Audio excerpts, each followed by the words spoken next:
Hello students, welcome to Ojas I classes. अपना topic था dashboard का। तो आज अपने बात करेंगे डैशबोर्ड पर लगे हुए गेजेस के बारे में। सबसे पहले बात करते हैं फ्यूल गेज की। फ्यूल गेज एक इस टाइप का मेजरिंग इंस्ट्रूमेंट है जो डीजल इंजन के अंदर लेवल को बताता है। तो इसके अंदर दो यूनिट होती हैं, एक टैंक यूनिट और एक डैशबोर्ड यूनिट। टैंक यूनिट के अंदर एक फ्लोट वाल्व होता है जो फ्यूल के ऊपर तैरता है। ये वाल्व प्लास्टिक की बाल की तरह होता है जो एक आर्म के द्वारा स्लाइडिंग कॉन्टैक्ट से और स्लाइडिंग कॉन्टैक्ट रेजिस्टेंस कॉइल के साथ कनेक्ट होता है। रेजिस्टेंस कॉइल टर्मिनल की हेल्प से डैशबोर्ड यूनिट के साथ कनेक्ट होती है। डैशबोर्ड यूनिट के अंदर दो मैग्नेट कॉइल्स लगी होती हैं और एक पॉइंटर होता है, और इस सब का कनेक्शन इग्निशन स्विच से होता है। फ्यूल टैंक के अंदर अगर फ्यूल का लेवल लो होगा तो फ्लोट वाल्व जो है वो नीचे की तरफ मूव करेगा, और इसके साथ ही स्लाइडिंग कॉन्टैक्ट जो है वो रेजिस्टेंस पर स्लाइड करेगा। अगर फ्यूल लेवल लो है तो रेजिस्टेंस कम होगा, वो अपना इफेक्ट डैशबोर्ड यूनिट पर दिखाएगा, अपने को रीडिंग बताता है। अगर तो रेजिस्टेंस ज़्यादा होगा तो पॉइंटर जो है वो एफ़ वाली साइड में यानी कि फुल वाली साइड में मूव करेगा, और रेजिस्टेंस अगर कम होगा तो ई वाली यानी कि एम्प्टी वाली साइड मूव करेगा। ये डायग्राम जो आप देख रहे हैं इसमें ये दिखा रखा है। मैग्नेटिक कॉइल्स हैं डैशबोर्ड यूनिट के अंदर जो पॉइंटर के साथ जुड़ी हुई हैं, ठीक है। और नेक्स्ट जो अपनी गेज है वो है temperature gauge. Temperature gauge engine के टेम्परेचर को बताता है। इंजन का टेम्परेचर यानी कि कूलेंट का टेम्परेचर। कूलेंट का टेम्परेचर किसी कारणवश 80 डिग्री सेंटीग्रेड से ज़्यादा हो चुका है तो उसको ये डैशबोर्ड पे बताता है। अब हम बात करेंगे टेम्परेचर गेज के बारे में। टेम्परेचर गेज इंजन के कूलेंट का टेम्परेचर बताते हैं। इंजन का जो टेम्परेचर है वो 80 डिग्री सेंटीग्रेड तक रहना चाहिए, ठीक है। इसके लिए क्या है, थर्मोस्टेट वाल्व लगा होता है। किसी कारणवश थर्मोस्टेट वाल्व ख़राब हो जाना या वाल्व की टाइमिंग या एग्निशन टाइमिंग की रॉन्ग सेटिंग या फिर फैन बेल्ट स्लिप होने के कारण टेम्परेचर क्या हाई हो जाता है या सही से काम नहीं कर पाता थर्मोस्टेट वाल्व।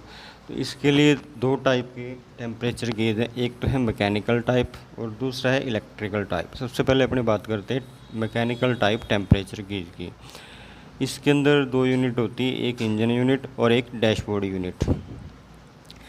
इंजन यूनिट के अंदर एक शील्ड वाल्व वाटर जैकेट के साथ के अंदर लगा होता है, ठीक है, जिसका जो कनेक्शन है वो कूलेंट से रहता है। इस बल्ब में एक पतली ट्यूब जो बॉर्डन टाइप प्रेशर गेज से पतली ट्यूब, इस बल्ब के अंदर एक पतली ट्यूब को बॉर्डन टाइप प्रेशर गेज से जोड़ा जाता है।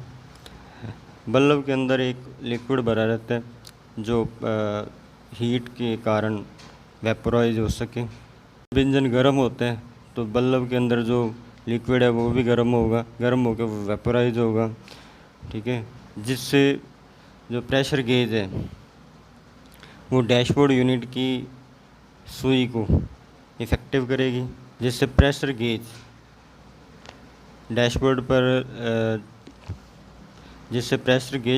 यूनिट पर लगी सुई को इफ़ेक्टिव करेगी, जिससे वो पॉइंटर पर अपना इफ़ेक्ट दिखाएगी, यानी कि वो मूवमेंट करेगी कम वाली साइड या अधिक वाली साइड, ठीक है, जो रीडिंग अपने देख सकते हैं।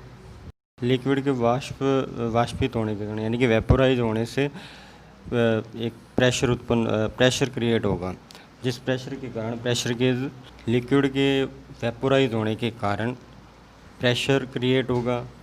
प्रेशर क्रिएट होने के कारण जो प्रेशर गेज है वो डैशबोर्ड यूनिट की जो सुई है उसको इफ़ेक्टिव करेगी, यानी कि सुई अपने को रीडिंग दिखाएगी। प्रेशर कम होगा तो टेम्परेचर भी कम होगा। अगर प्रेशर हाई है तो सुई हाई टेम्परेचर रीडिंग वाली साइड मूवमेंट करेगी, जो कि अपनी रीडिंग नोट कर सकते हैं। दूसरी गेज है इलेक्ट्रिकल टाइप टेम्परेचर गेज। इसमें भी 2 यूनिट होती हैं, एक इंजन यूनिट है, एक डैशबोर्ड यूनिट है। डैशबोर्ड यूनिट के ऊपर एक तो स्केल यानी कि अपने पॉइंटर होगा और एक सुई होगी। इंजन यूनिट के अंदर इंजन यूनिट का कनेक्शन जो है वो इलेक्ट्रिकल तार के द्वारा पैनल इकाई से होगा। ठीक है, पैनल इकाई यानी कि डैशबोर्ड इकाई। जैसे अपने इग्निशन स्विच ऑन करेंगे तो इस तार के अंदर बैटरी की का जो करंट है वो फ्लो होना शुरू हो जाएगा। जैसे जैसे इंजन का टेम्परेचर बढ़ेगा, दोनों यूनिट में की मात्रा भी बढ़ती रहेगी। और करंट बढ़ने से पैनल इकाई जो कि एक मैग्नेटिक इलेक्ट्रिकल मैग्नेट से ड्राइव हो रही है, जैसे जैसे इंजन का टेम्परेचर बढ़ेगा दोनों ही यूनिटों के अंदर धारा की मात्रा भी बढ़ती जाएगी। ठीक है, धारा के बढ़ने से पैनल यूनिट और धारा की मात्रा बढ़ने से पैनल यूनिट जो कि मैग्नेटिक इलेक्ट्रिकल मैग्नेट से चल रही है हाई टेम्परेचर को सुई के द्वारा यानी कि पॉइंटर के द्वारा इंडिकेट करेगी। तो अब अपने बात करेंगे ऑयल प्रेशर गेज की। इंजन के अंदर जो भी अपने मोबिल ऑयल यानी कि लुब्रिकेंट ऑयल यूज़ करते हैं उसका प्रेशर मेज़र करने के लिए प्रेशर गेज का यूज़ करते हैं। ये 2 टाइप की है, pressure expansion type oil pressure gauge और electric balancing coil type oil pressure gauge. सबसे पहले बात करेंगे pressure expansion type oil pressure gauge के। ये प्रेशर गेज जो है एक मेन ऑयल गैलरी से जुड़ी हुई होगी। ठीक है, ये प्रेशर गेज एक ट्यूब के द्वारा इंजन की मेन ऑयल गैलरी से जुड़ी हुई होगी। ये ट्यूब आगे बोर्डन ट्यूब से और बोर्डन ट्यूब कनेक्टिंग लाइन से और कनेक्टिंग लाइन पिवेट और गियर सेक्टर से, गियर सेक्टर पिनियन और पिनियन के साथ लगी हुई सुई। जैसे जैसे ऑयल का प्रेशर बढ़ेगा मेन गैलरी के अंदर तो वो जो मेन गैलरी के अंदर ट्यूब लगी हुई उस पर इफ़ेक्ट डालेगा। वो इफ़ेक्ट आगे बॉर्डन ट्यूब पर दिखाएगी। बॉर्डन ट्यूब क्या करेगी, गियर सेक्टर को मूवमेंट देगी।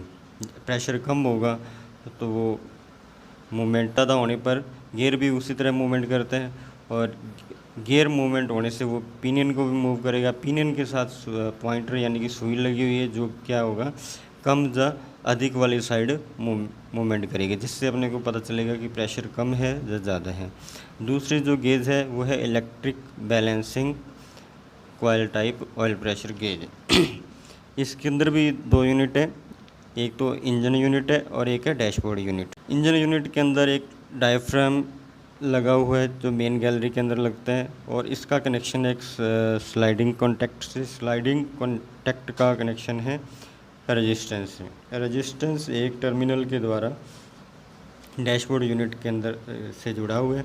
डैशबोर्ड यूनिट के अंदर 2 मैग्नेटिक कॉइल्स लगी हुई हैं और इनके साथ ही पॉइंटर लगा हुआ है। इंजन यूनिट जो है डायफ्राम वाली वो ऑयल गैलरी के अंदर फिक्स होगी। जब डायफ्राम पर ऑयल का प्रेशर जैसे जैसे मेन गैलरी के अंदर ऑयल का प्रेशर ज़्यादा होता है या कम होता है वो डायफ्राम पर अपना इफ़ेक्ट दिखाते हैं। डायफ्राम के इफ़ेक्टिव होने के कारण जो स्लाइडिंग कॉन्टैक्ट है वो रेजिस्टेंस पर स्लाइड करते हैं, जिससे कि रेजिस्टेंस कम या ज़्यादा होता है और वो रेजिस्टेंस क्या अपना इफ़ेक्ट डैशबोर्ड यूनिट पर दिखाता है। यानी कि रेजिस्टेंस कम होगा तो ऑयल प्रेशर की जो रीडिंग है वो भी कम शो होगी डैशबोर्ड यूनिट पर, और अगर रेजिस्टेंस ज़्यादा है तो वो अपने को ज़्यादा दिखाएगा। उम्मीद करता हूँ कि आपको मेरी आज की ये वीडियो अच्छी लगी होगी। अगर आपको मेरी वीडियो अच्छी लगी तो आप मेरे चैनल को सब्सक्राइब करना, वीडियो को लाइक करना और शेयर करना। धन्यवाद।